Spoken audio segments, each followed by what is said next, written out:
Welcome to On Record PR, where we go on record with industry leaders to discuss best practices for public relations strategies that drive business success. Let's get started with the show. Hi, everyone. I'm Gina Rubel, host of On Record PR. In this episode, we're going on record with Bernard Tynes. Bernard knows the power of community banking to help businesses and families thrive. He is the Senior Vice President and Director of Marketing and Data Analytics at Penn Community Bank. Bernard and his team are dedicated to advancing Penn Community Bank's data-driven marketing strategy and brand throughout the region.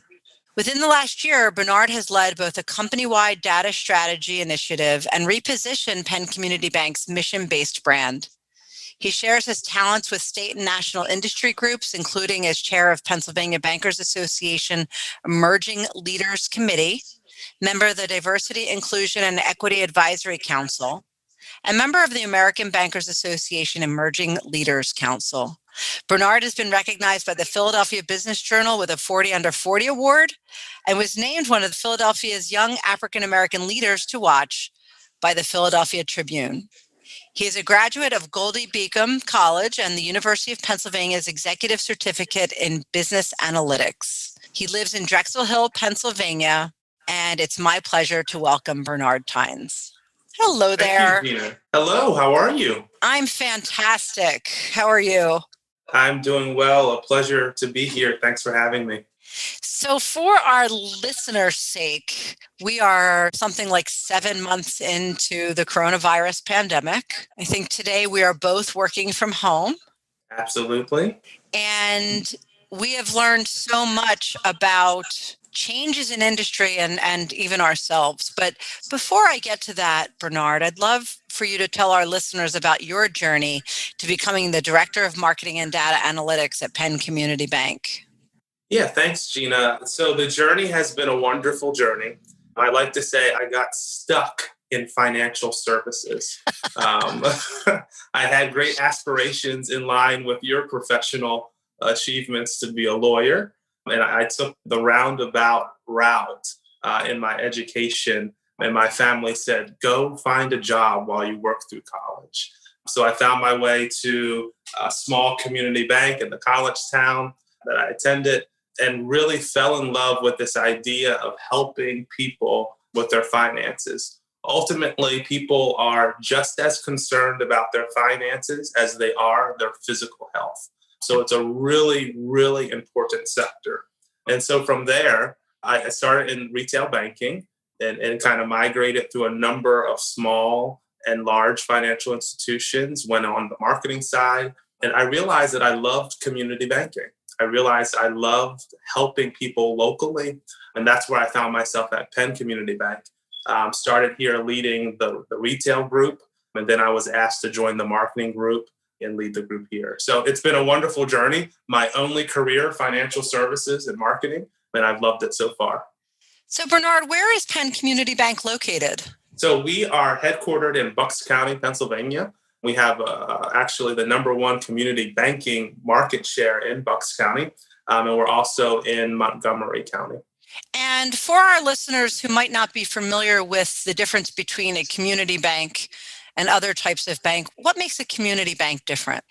A community bank is different because we truly put our community at the forefront of everything we do. Penn Community Bank is not just a community bank, we're also a mutual bank, which means we don't have shareholders, which is much different from most of the institutions that you're familiar with.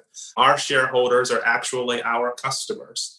And what that does, it allows us to put people and our team members and the needs of our customers ahead of profits, and really allows us to look sharply at the long-term vision. So as a mutual bank, our priorities are kind of a bit different, and it really works well for the people in the communities we serve. That's really interesting. So as a mutual bank, it's also my understanding that you give back to the community. What does that mean? Yeah, we do. We're designed and built for the benefit of the local community. We have a commitment to give back 5% of our net income back to the communities we serve at a very minimum. We certainly typically do far beyond that.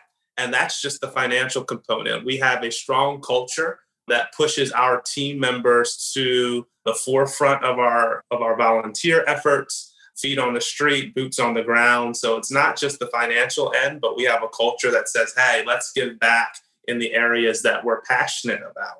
So we promote that quite a lot throughout the organization, and it's really become a keystone to our culture. What are some of the community organizations, and I know you can't name them all, but just a few that Penn Community Bank has served over the years? Yeah, there's a number of them. Habitat for Humanity is one of the major ones we serve. The United Way, we serve quite a bit. Actually, we've recently established in Lower Bucks County, the Bristol area, a function called the Help Center in partnership with the United Way that gives back to the local community and helps people transition from homelessness to stability.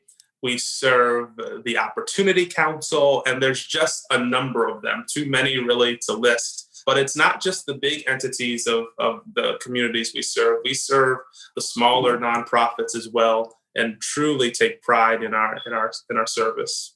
And one of the things I recently read about is that Penn Community Bank recently launched a grant program. Can you tell us a little bit about that and why you launched a grant program? Yeah, we're calling it the Growth in Action Small Business Grant Program. As you can imagine, as a community bank, we were in it with our customer at the onset of COVID and the relief efforts that were introduced by the federal government. So we were quite intimate with the PPP process and everything that goes into that. And as we continue to progress through this historic period, we realize that there are still small businesses in our community that are in need of help. And for that reason, we made the decision, and it was supported by our president and our board, to really go an extra mile for the small businesses in our community and offer up this grant program, giving folks access to $5,000 should they qualify in funds to drive the economy of our local area. You know, it was heartbreaking to see some of the businesses shutter and people lose employment. And so to know that we have a program in place that's really promoting the health of our local community, decisions are being made by people that live and work and worship in the community, made all the difference. And really, this program, Gina, it aligns with our mission-based brand, right? We pride ourselves in being a part of the community and stimulating economic growth. And so this is really just in alignment with who we believe we are as a mutual bank. And you mentioned your president and CEO, Gina Rubel. I just want to mention to our listeners that I interviewed her early on in the pandemic in season 1. So if you want to learn a little bit more about Gina, you can check out that podcast as well. But this is really about you, Bernard. So Jean's great. She is. I really enjoyed talking to her. And it was at the early days of the pandemic when we had no idea what was happening with PPP loans. And I think there's the SBA is still trying to figure a lot of things out. They are. I was up late last night understanding the new rules that have been issued. I have to read them. So tell us about the principles that guide your marketing strategy as a financial services marketer. Yeah, it's funny you bring up Gina in that segue, because that is part of my strategy. Gina is a proponent of this idea around authenticity and really being authentic to who you are as a person. And that translates to who an organization or a business, who we are as businesses. And so a lot of my marketing strategy has to do with being our authentic selves as a mutual bank, as a community bank, not aspiring to be another organization, but really embracing what makes us and our team members special. So that concept of authenticity is really, really important to me. This past year, we repositioned the brand, and I like to call it a brand refresh. And it was really important that we maintain true north and we're really who we intend to be by our mission and by our vision statement. So I think authenticity is a big part of branding. Otherwise, you'll put on shoes and armor that you really don't fit, and that's never a good thing. So that's one of the keystones for me. The other is really just, and that's what attracted me to Penn Community Bank, is this idea that they had a true and a unique mission. I'm really passionate about what I describe as mission-based marketing.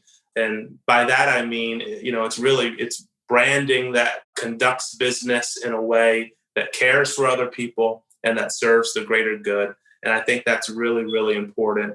And then the last thing, it's a very small book that I've held close to my heart since my college days, by Brian Kramer. And the title of the book is There Is No B2B and B2C. It's really human to human, or H to H. And this book has been very special to me. Obviously, at Penn, we deal in the B2B and B2C segments quite often, and I appreciate that, and we build strategy around each segment, but we can never forget the importance of human-to-human interaction. And the subtitle here or description says, bring back the human side of communication in all its imperfection, empathy, and simplicity. And I think that is really, really, really important, especially against the backdrop of what we've experienced this last 7 months. There's a need for human-to-human interaction and communication and just general empathy. And I think that's really important to keep and to interweave in any marketing strategy. It's fascinating. While I haven't read the book, it sounds so perfect for what we're going through in the coronavirus world, and how even employers have become more empathetic with their employees, and people working from home. And if a dog barks, people are much more, or a child cries, people are much more patient. And so, and it really, human to human has never been more important. Yeah. So that is going on my list. So I appreciate that. I describe it, Gina, we're Penn Community Bank, and we kind of boast the idea that community is in our middle name. And I would say prior to the pandemic, people really lost the sense of community and the value of this ideal of community. And post-pandemic, I think everyone really understands that it's taken a community to get over this. And whether that community is found in your workplace, in your family, in your neighborhood, this ideal of community is really experiencing this renaissance, if you will. And I hope we don't lose that as a people and a society. Well, I don't think our generation will. And given our children having to live through this and really live through it, be stuck at home with their parents and, learn differently. And it's just, I think this is going to stick with us for several decades at least. I think so. That being said, how has the pandemic changed banking, and what changes do you anticipate in the financial services sector? Yeah, great question. I remember distinctly the day, we're obviously here in Bucks County, Pennsylvania, when Governor Wolf declared this concept of essential workers. Mm-hmm. And I remember I was actually in the Chick-fil-A drive-thru. I remember it so clearly. I was texting or talking with my boss, and I said, are we essential workers? And we were all scrambling to determine who an essential worker was. And it was very clear that bankers were indeed essential workers, because it was our job to keep the economy afloat amidst this, once in 100-year event, this pandemic. So it was really kind of a paradigm shift, I think, for the banking industry. Certainly bankers and financial marketers have a reputation to some people, but post the pandemic, we've shifted into this role of really being the driver of the economy. Our federal government determined that we would be the outlet or the resource to disperse all of the relief programming. And so it really changed the mindset and the position and the goodwill around banking, which I think is really, really important. As we go forward, for the first time, we closed our lobbies. Since then we've reopened, but I don't know in modern history, has there been a time where banks have closed their lobbies? I remember talking to our CEO, and we were one of the first banks to act on the onset of the pandemic. And the discussion came up, we're going to have to close the lobbies.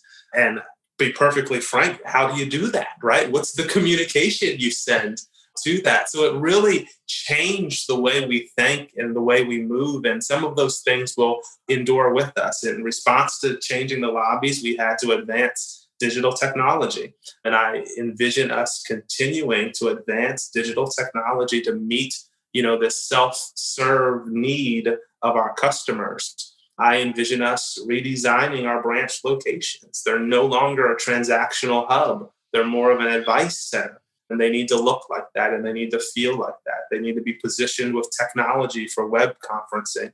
So these are the things that we're already talking about and are underway, because we need to be fit for what we're calling our new normal or post-pandemic times. And I think, and like you said earlier, these things will kind of stick with us and stay with us. They certainly will. So one of the things that I have found very inspiring about Penn Community Bank is its diversity in its leadership and its diversity goals.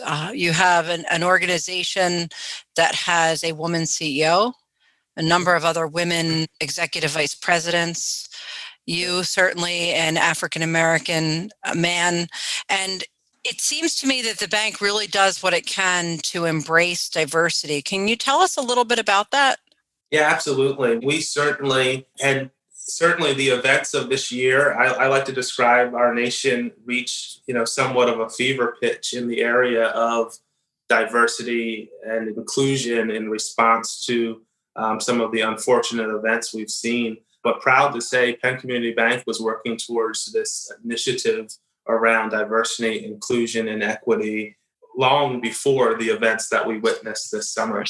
So that really speaks to our culture, right? So we have a very protected culture here at Penn, and diversity, inclusion, and equity is a part of that culture. And we're working hard to really advance this initiative. And this really points back to a comment I made earlier about authenticity.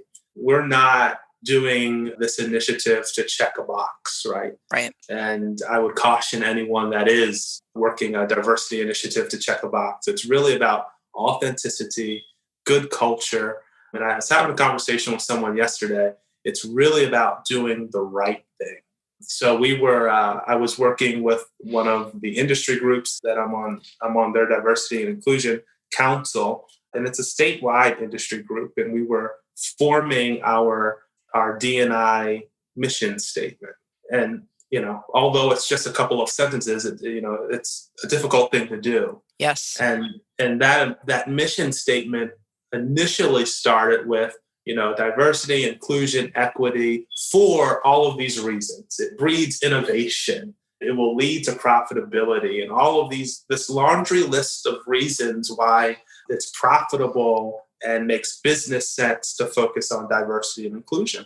And while all of those things are very, very true, we came back to the position, yes, those things are important, but we're doing it because it's just the right thing to do.